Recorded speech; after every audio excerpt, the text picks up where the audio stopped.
हिंदू परंपरा के अंदर ये नवरात्रि जो प्रसंग हैं ये तो देवी माँ की उपासना के लिए थे। नवरात्रि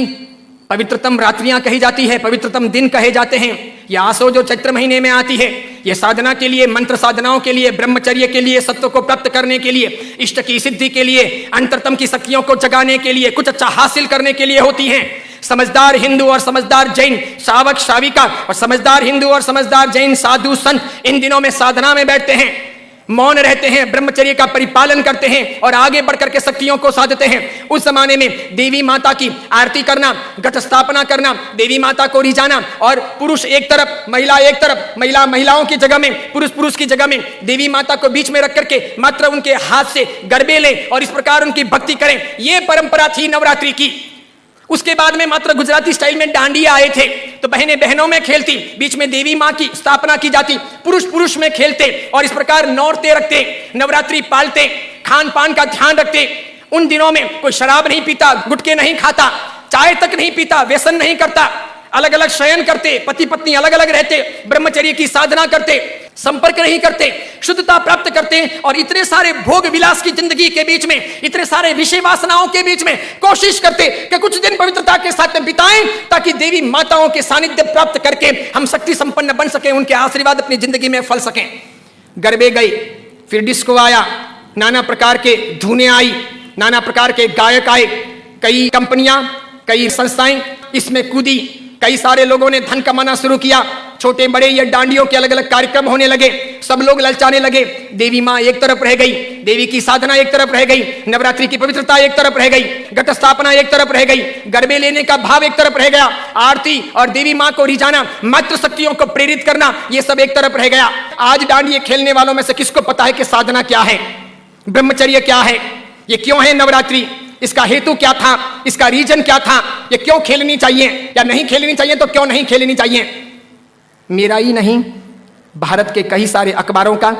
कई सारे समाजविदों का, कई सारी अन्य सामाजिक संस्थाओं का ये सर्वे वर्षों से रहा है, समय समय पर किया जाता रहा है कि नवरात्रि के महीने 2 महीने के बाद में जितने गर्भपात होते हैं उतने गर्भपात बाकी के 11 महीने में नहीं होते। तो ये व्यभिचार नहीं है तो क्या है, ये दुराचार नहीं है तो क्या है, ये जीवन की भ्रष्टता नहीं है तो क्या है। इस बात पर मैं कुछ वर्षों पहले बोला था, अभी किसी ने वो वीडियो वायरल कर दिया और उस वीडियो को लेकर के अखबार ने लिखा। मैंने कहा जो सच है वो सच है कि हम अपनी साधनाओं को बचाएं, बेच ना दें। हिंदू धर्म की परंपरा हो कि जैन धर्म की परंपरा हो, कोई भी उत्सव महोत्सव हो, मैंने समय समय पर यह भी कहा था गणपति अगर हिंदू धर्म के देवता हैं और गणपति के महोत्सव अगर मनाए जाते हैं या उनका आराधन अगर किया जाता है तो उसमें कहीं जुआ नहीं खेलना चाहिए, शराब नहीं पीनी चाहिए, गणपति के नाम पर तमाशे नहीं करने चाहिए, लड़कियों के साथ में नाच गान नहीं होने चाहिए, गणपति लड़कियों को छेड़ने के लिए महोत्सव के तौर पर नहीं आ रहे, लड़कियां अपनी जगह पर हों, पुरुष अपनी जगह पर हों, वहां शराब नहीं पी जानी चाहिए, उनके पैसों का प्रपंच नहीं होना चाहिए, गणपति को सेलेबल नहीं बनाया जाना चाहिए। हिंदू धर्म अगर इन चीजों को नहीं संभालता है तो धीरे धीरे भारतीय संस्कृति का विनाश होगा। सिखों ने अपनी धर्म परंपराओं को संभाला है, मुसलमानों ने अपनी धर्म परंपराओं को संभाला है, ईसाइयों ने अपनी धर्म परंपराओं को संभाला है। उनके जो ओकेशन होते हैं वो दूसरों को इंटरफियर करने नहीं देते, वो उसमें घालमेल नहीं करते। हिंदू और जैनों को इस बारे में सावधानी रखनी आवश्यक है। कल ऐसा ना हो जाए कि पर्युषण महापर्व के दिन आए या आखा तीज का दिन आए या कार्तिक पूर्णिमा का दिन आए और कोई उसे किसी प्रतिष्ठान के नाम पर प्रोजेक्ट कर लें कि चलो अब महोत्सव को इस प्रकार मनाएंगे, उस प्रकार मनाएंगे, तो 25 साल 50 साल के बाद में ऐसा हो सकता है कि हमारी होली की आराधना या हमारे पर्युषण महापर्व की आराधना का रूप रंग बदल जाए। जैसे मैंने नहीं कहा था कि मात्र संगीतकारों को बुला करके हम 9 दिन की भक्ति रख लें, सुबह भी भक्ति, रात को भी भक्ति, ठीक है, और इस प्रकार पर्युषण आगे बढ़ जाए और अच्छी खासी संख्या के अंदर वे आधुनिक संगीतकार आधुनिक धुनों पर बहुत गाएं और नौजवान लड़के लड़कियों को मजा आ जाए, सब वहीं पर जाएं। तो 10 साल 15 साल तक अगर ऐसा चले तो आज एक ने किया, कल दूसरा करेगा, परसों तीसरा करेगा, अब चौथा करेगा, धीरे धीरे साधुओं के व्याख्यान में कोई नहीं जाएगा, पर्युषण महापर्व के प्रवचन एक तरफ रह जाएंगे, कल्पसूत्र जी हवा खाते रह जाएंगे और पर्युषण का रूप बदल जाएगा। ये नहीं हो सकता, ये नहीं किया जाना चाहिए। मैं इसलिए कह रहा हूं कि मेरी जिंदगी तो बहुत छोटी है, मैं तो कल दुनिया से चला जाऊंगा, लेकिन भगवान के शासन की परंपराएं नहीं मरनी चाहिए, हमें उन्हें जिलानी होगी। हमारे बच्चों को ये पता नहीं, उनको तो क्या है, नाचना गाना कूदना घूमना फिरना अच्छा लगता है, उन्हें सामाजिक प्रतिक्रमण ना अच्छे लगे,